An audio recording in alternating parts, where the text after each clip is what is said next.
Welcome to another edition of the Feminist Fumbles. As always, I am Mad Cat, the angry egalitarian, giving you news stories that don't quite make it on my Smash series, but still worth talking about, while trying to keep it short, simple, and sarcastic. And in keeping with things being short today, let's get started. Okay, so our first article is about Laura Bates, Why Every Girl Needs a Feminist Dad. Now, I'm not going to go through this entire article, but the funny part about this article is that this actually gives arguments that men's rights activists are constantly saying. It's rather hilarious. So let me show a few things. How dads treat their daughters can have a big and lasting impact itself. One study of university-age women found that when a father encouraged his daughter to express her opinions growing up, she would generally be more confident at expressing her opinions in school and throughout her life, even when they diverge from the norm. This is another article where feminists are taking credit for things that already happen in society. The fact that fathers are meant to give discipline and courage and strength to their children, and feminists are trying to say, well, this is proof that fathers need to be more feminism. Because yes, there are a lot of bad parents out there, a lot of bad mothers and a lot of bad fathers. But the problem is that there are a lot of good fathers out there who want to be part of their children's lives and are often denied by women. So let's look at another quote. Fatherly influence can have a major impact on a young woman's aspirations. And this writer saying, but I was lucky to have a dad who always encouraged me to believe I could do anything I wanted to. That support and the inherent self-belief fostered by the belief in me has carried me through everything from exams to job interviews. Again, this is what a father is supposed to do. And this shouldn't be a feminist thing. But more often than not, it seems like in many families, fathers are not in the picture. And based on a lot of the research I've done since getting into the gender discussion, is that men often want to be a part of the picture, but women have an absolute control of what part the father plays into it, often pushing them out, which means children often grow up in a fatherless home. And studies have been conducted that children growing up in a fatherless home are more likely to drop out of school, more likely to have substance abuse problems, more likely to do poorly in life. What this article is actually doing is making the case for men's rights activists about the important role that the father has in anything. Because feminists are always trying to say that we don't need the father in the picture to raise children. And in truth, you do. And this article, while trying to pass it off as a feminist thing, is just a natural human thing. We need both parents in our lives. Now, it's possible to have a bad father. It's possible to have a bad mother. It's possible to have both a bad mother and bad father. Here's another quote. In my dad's case, it meant teaching me about maths, and science. How about math and science, not maths? Spending endless hours throwing ball with me in the garden and never once suggesting that my gender could be an obstacle to success. And they tried to pass this off as feminist, but I took the feminist part out of this quote because it's still very true. Fatherhood is about giving girls options and choices when societal stereotypes tried to take them away. Encourage your daughter to think outside the box, particularly if the box contains a chemistry set and is illustrated with an image of a boy. So, I mean, yeah, they're trying hard to push this narrative that a feminist father is one who doesn't cater to stereotypes. But I don't know.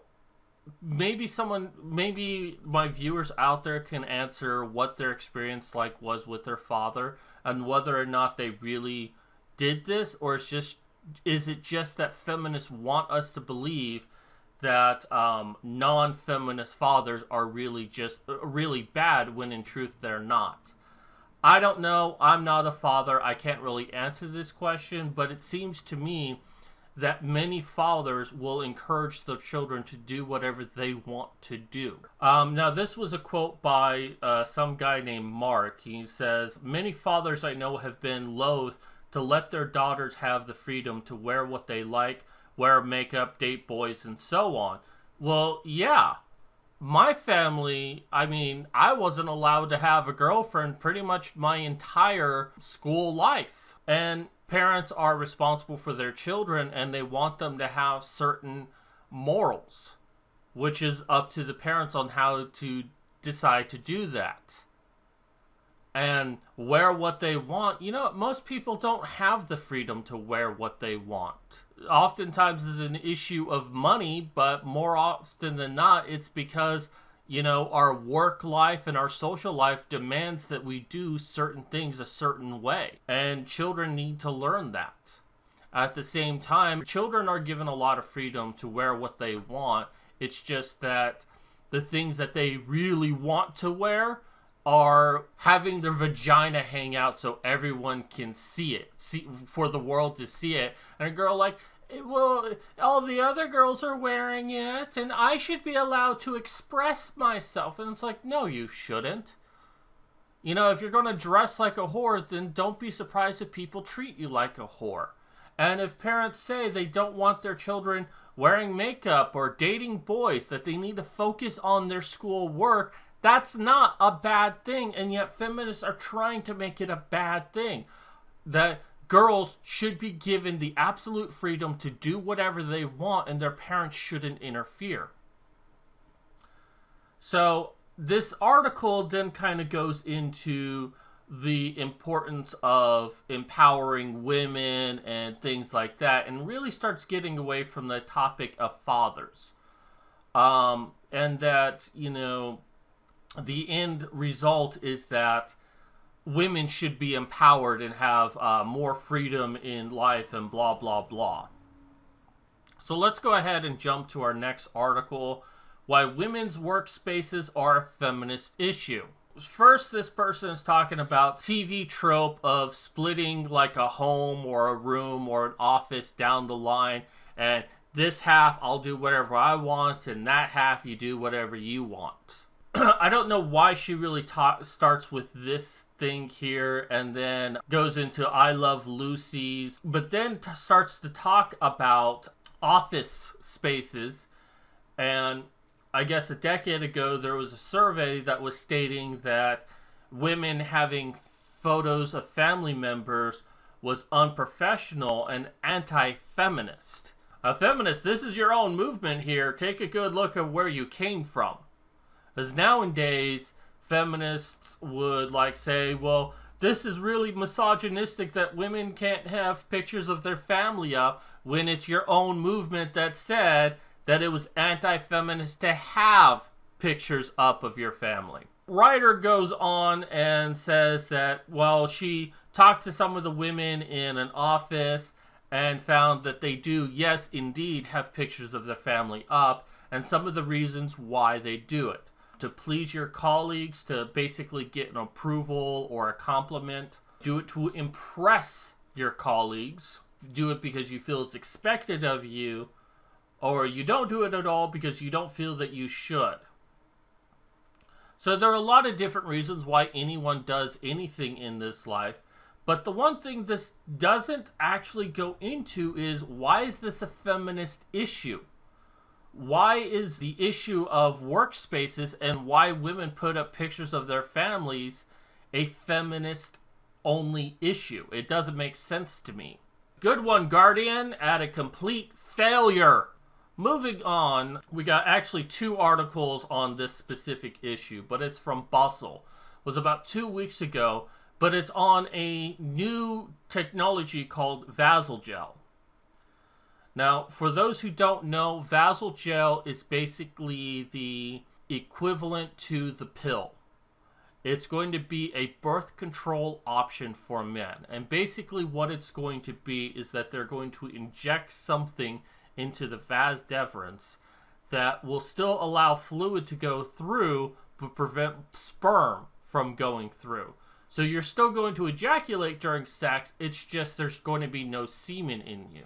It's going to be a safer and more reversible method of a vasectomy. Now, Bustle, in all of their wisdom, has decided that they want to be on the bandwagon for this, which is just hilarious to me. So, what are the 6 reasons why Vasogel is a big win for feminism? 1, feminism means that women should have equal opportunities and rights as men, as far as birth control methods too. Now, this is a strange one, and let me go ahead and read this quote to you. Vasogel will be yet another catalyst for women to be equal to men, at least in terms of who's the primary responsibility for birth control. Yes, both people should be, but one sometimes takes the fall, so to speak, for the other. They deal with the side effects from the pill or gets their vas deferens snipped via vasectomy. So it's this first part right here that really throws me for a loop. Vasogel will be yet another catalyst for women to be equal to men. Now, this is kind of suggesting that Vasogel will create a new opportunity that will allow women to be equal to men, when in reality, it's actually the reverse. Because women have the option of the pill and men don't have a pill that they can take to prevent pregnancy. This will allow men to be equal to women when it comes to the issue of birth control. And yet women are trying to say, well, this will finally allow women to be equal to men when it comes to birth control. Really? In what way? Well, now men can get it. Wouldn't that make men now equal to women? Well, no, because men are a part of the patriarchy, and because patriarchy. This is idiotic that you're trying to pass this off as women will now be equal to men when they've had the privilege of taking a pill that prevents pregnancy when men haven't had this freedom. And you're trying to pass this off as men are way up here on the birth control issue and women are here on the birth control issue, and this new freedom for men will now make women here. When in reality, because of the birth control pill, women were up here, men were down here. And with this option, it could raise men up to equal standing when it comes to birth control. You just gotta love the feminists for trying to twist this around. But let us continue. It puts less pressure on women and gives them more control over sexuality. Oh, this will be good. Because women don't already have control over sexuality. Or the control they have is not enough. They need even more control over their sexuality. But basically, what this is that it's like saying, hey, a woman doesn't have to take the pill and deal with the side effects or get an IUD. A man can just go ahead and do it, and she can be more free to sex. That's basically what it's saying. Now, yes, this is reversible, but you know, an IUD can be taken out. Birth control pills can just be stopped being taken, and a woman can kind of return back. However, the issue with birth control pills is that sometimes women need to take birth control pills, not for the purpose of birth control, but other medical issues. And this is something that's kind of being forgotten about in the conversation. It's saying because men now have an option, women don't have to go that route. but also indicating that men should take this. Men should get this so women don't have to. And basically shifting the burden of responsibility from women to men instead of the responsibility falling both on men and women. He for she, anyone? But let's move on. It's a discussion topic for couples and makes both people responsible. Vasogel, which they misspelled Vasogel, but they spell it again correctly here. Good work there, Bustle. Vasogel puts birth control in guys' court and body, as it were, so females have the ability to stop taking the pill, finally, if they so choose. Well, women have always had the power to stop taking the pill. In fact, some women will purposely stop taking the pill and get pregnant even if their partner doesn't want to get pregnant. So women have always had this control. But now it's saying that, again, it puts the responsibility on the man to get the procedure done just so a woman doesn't have to have the burden of responsibility. So fantastic. It also means a freedom of choice. This is some person talking, but HBC gave women a level of unprecedented control over their reproduction, but as a society adapted, it also placed the bulk of the burden of contraception onto women.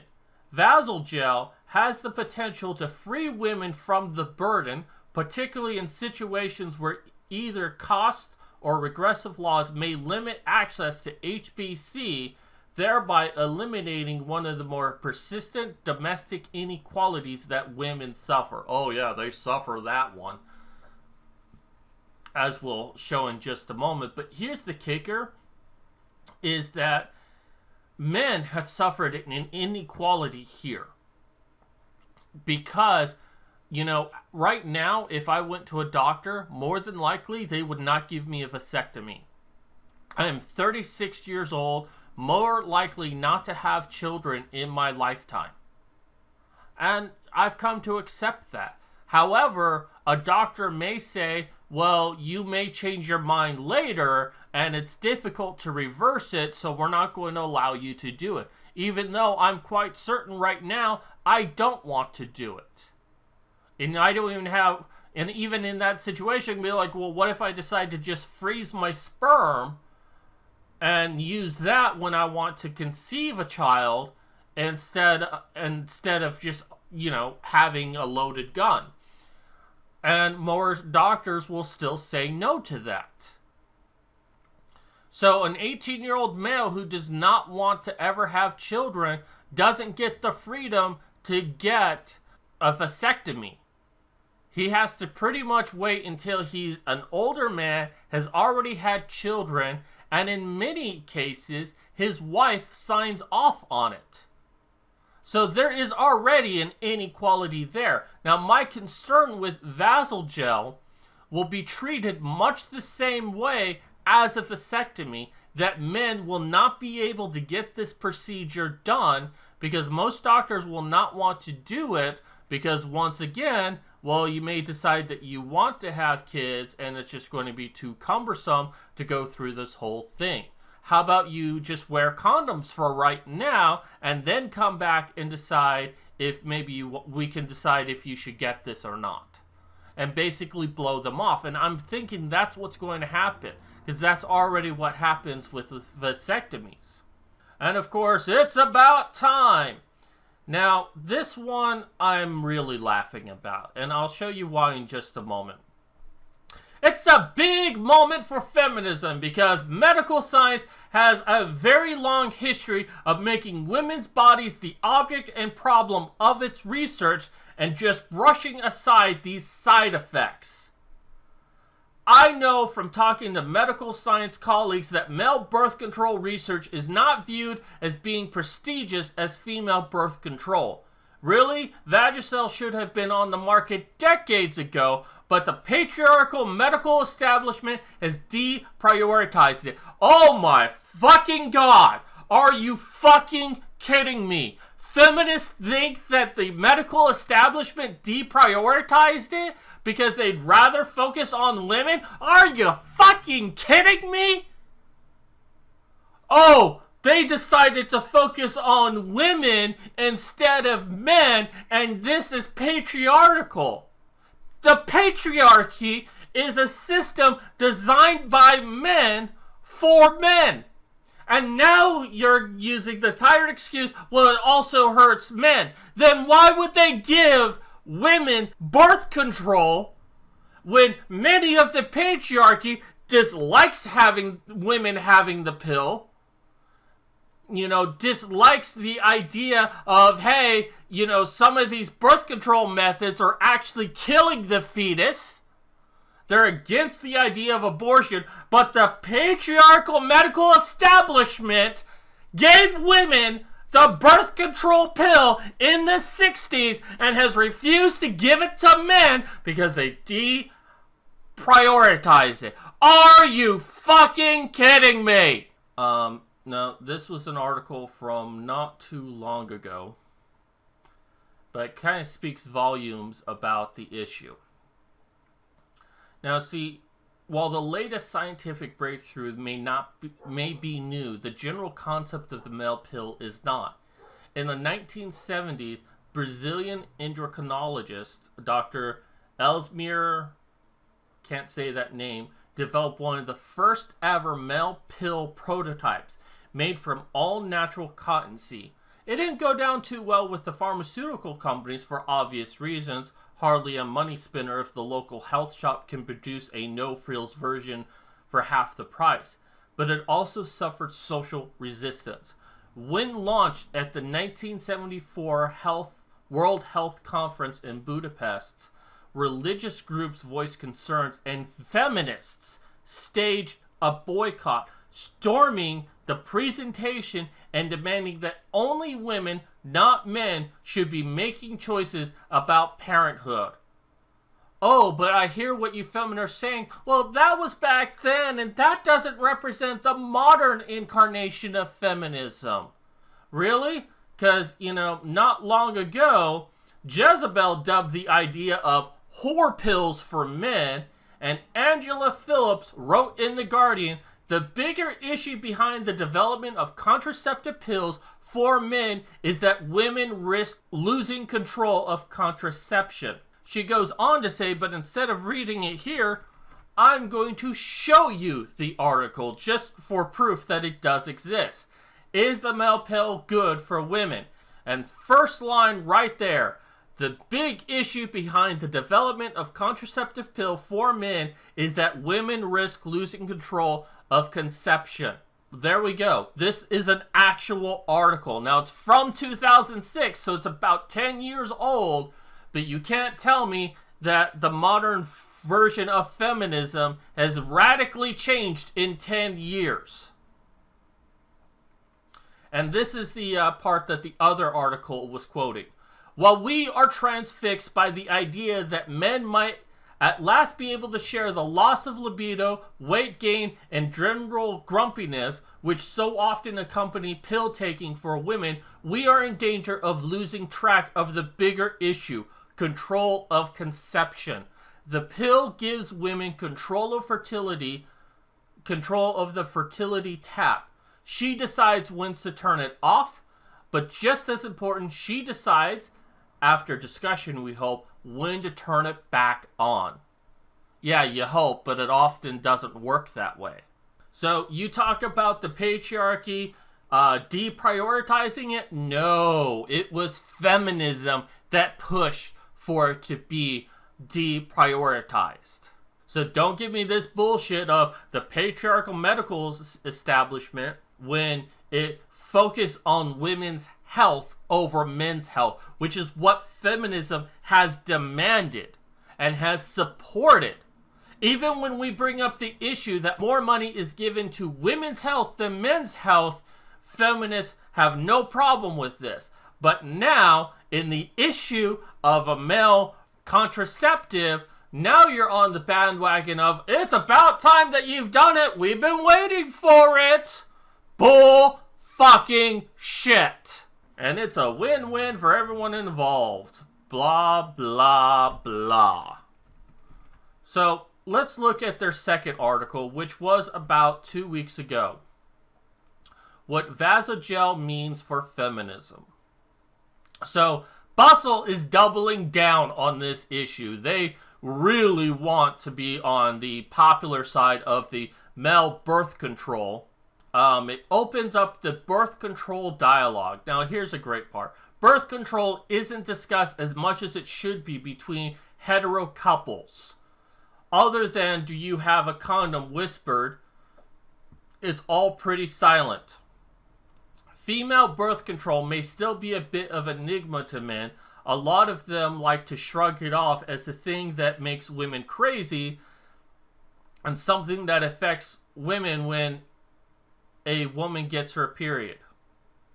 But Vasogel could change that. See, here's the kicker, is that men would be more than happy to talk about birth control with women if women didn't tell men it's none of your fucking business. Men are not allowed to make sure that their woman is taking their birth control because that's sexist and invading her privacy, which in turn allows a woman to decide to stop taking her birth control and not tell her partner and get pregnant as a result of it, even though he believed that she wasn't on the pill and he's financially responsible for a child he didn't want. So don't tell me that this opens the discussion. Men would have this discussion if women weren't so private about it. It's a method of control. Equality of responsibility. As we've already established, all this would do is shift the burden of responsibility from women to men. And that if they get pregnant, they can blame the man for not getting the procedure done. When in reality, it should be both men and women getting something like this done. If this is going to be available pretty much from the age of 16 on, I support it. I 100% support this. And I think that they should get it. And I think a woman should get an IUD, in all honesty, from the age of 16 on to prevent pregnancy. But it should be a burden on both of them and not treated as a burden of, let's suddenly switch this from women to men, because that's what's going to happen in the feminist movement, is it's going to be like, oh, men need to get this. Equality of options. Feminism is about equality, and equality goes both ways. We've already talked about this, but basically, women will now be equal to men, even though it's men who are getting something to make them equal to women. Yeah, nice try there, feminists. Safe sex is empowered sex.